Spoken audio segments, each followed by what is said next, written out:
One. Hi, and welcome to Christine's Kitchen. I am going to demonstrate how to do the Christmas cookies that we had done, the sugar cookies. This is a sample of one of the leftover ones, but I've had a lot of people asking about how to decorate and how I did it, so we're going to do a how-to on cutting out and decorating your sugar cookies. Especially since we're coming into Valentine's Day pretty quick, it'll give you a tutorial on what you can do for your Valentine cookies as well. So we're going to start out with the dough that we had made. I had put this dough in the freezer out flat so that I can lay it on my granite or my countertop and let it de-thaw pretty easily. It comes out really nice, and it's okay if it gets messed up because it's really about de-thawing. If you keep it flat, it de-thaws pretty quick, okay? So we're gonna get this rolled out nice.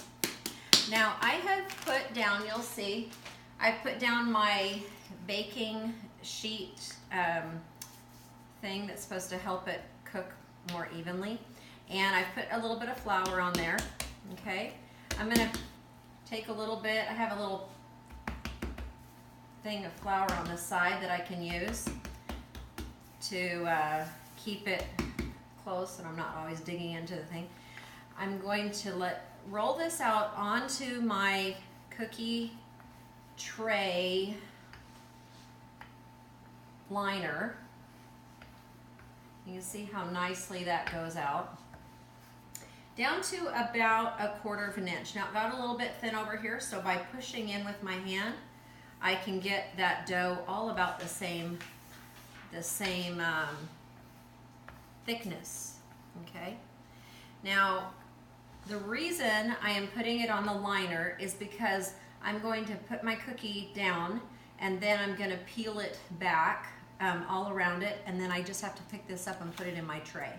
So I'm not messing with my cookie and getting it out of shape.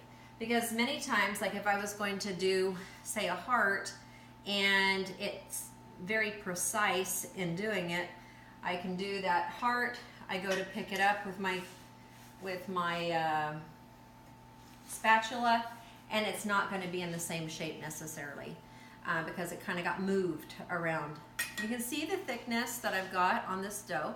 It is about 1/4 of an inch, maybe 3/8, or not 3/8, let's see, a little over 1/8, but a nice thickness that's going to give you a nice hearty cookie. I'm going to leave that there. I'm not really going to use that, but I wanted to use that as an example. Another reason why you would want your cookie shape to be exactly the same size as this is a lot of times now people are doing they'll cut their cookie out and then they'll cook the cookie. They'll use the same cookie cutter for cooking or cutting out fondant, and then they'll lay the fondant shape right on top of the cookie. And so if that cookie shape stays exactly the same, the fondant is exactly the same as well, and it lines up perfectly. So if we're cutting out directly on our cookie sheet liner, then it stays the same size. So today the first thing I'm going to do is I'm going to show you the special what is that called? Snowflake.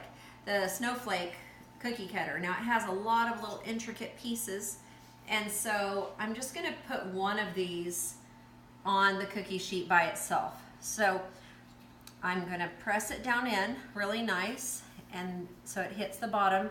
I'm going to take out all of the dough around the outside of it.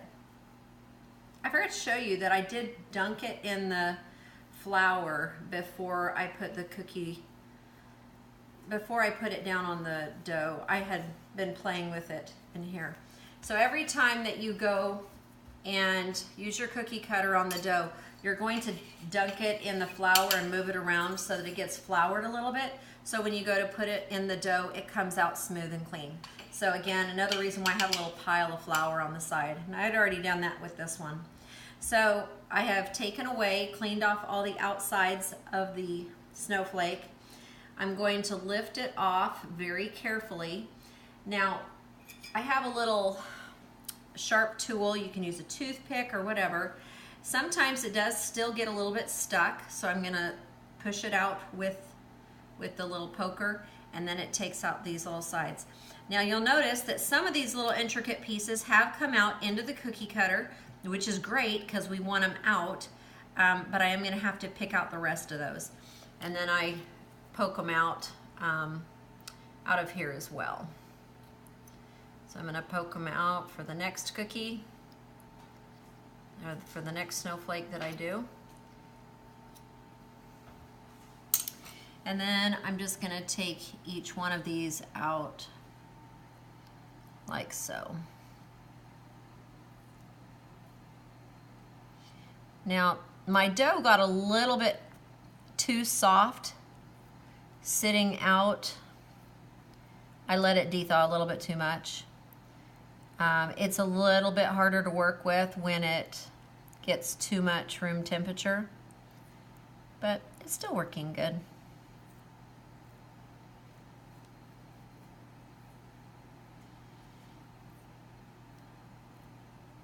Come on. We get all the little intricate pieces out. Now this snowflake is a special cookie cutter that I got on Amazon.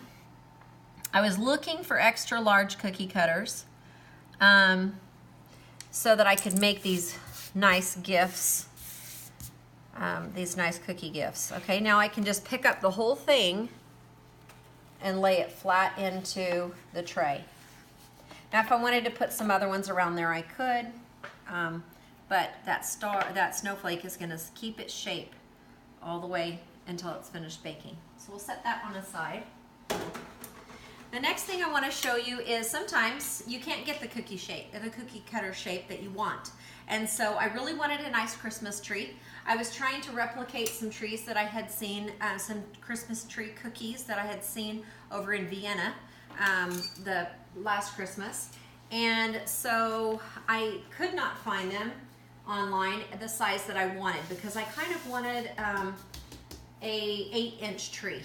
So another thing that you can do is you can make your own out of cardstock paper. Make any shape you want.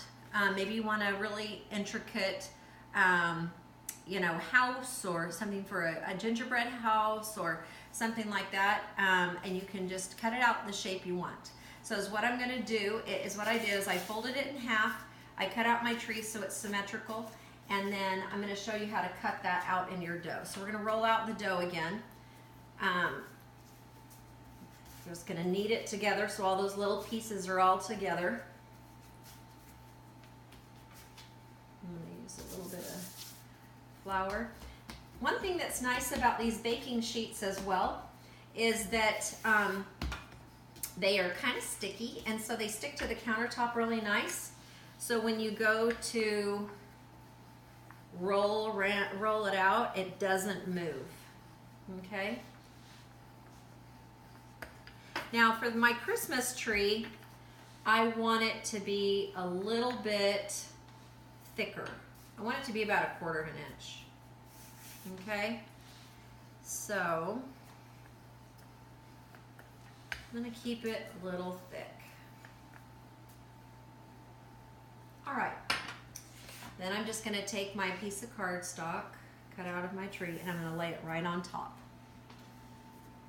And then I'm going to use an X-Acto knife that's a thinner cut, and I'm going to just go all the way down to the bottom. And I can feel the liner underneath. And I'm just taking this knife and going all the way down. I'm not necessarily using it to cut as I go like this. I'm going up and down kind of like a jigsaw. And because if you were to just slice it like this, it pulls the dough and doesn't necessarily keep the dough in the same place. It pulls it out from underneath the tree. So it works a little better if you just use it like you're sawing. I didn't get this little part up here. Now I can pull it away as I go so that I can see that I am keeping it in line. I can shape it a little bit with my knife as I go as well. Okay.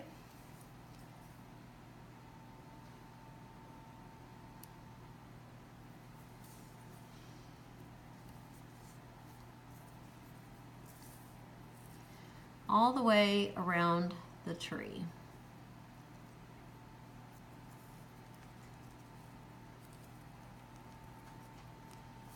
So I'll probably just do half so that I don't bore you.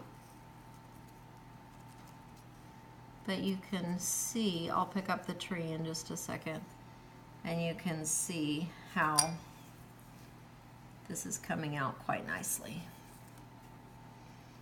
All right. Like, I can tuck in a little bit on the sides. Look at that. It's a nice little half a tree. And then all we have to do is get it all cut out, pick it up. It keeps its shape, and you put it on your baking sheet, and it works just great. So that is a couple of tricks on cutting out your cookies so that they have a really great shape to decorate. Next, we're going to talk about decorating. Thanks.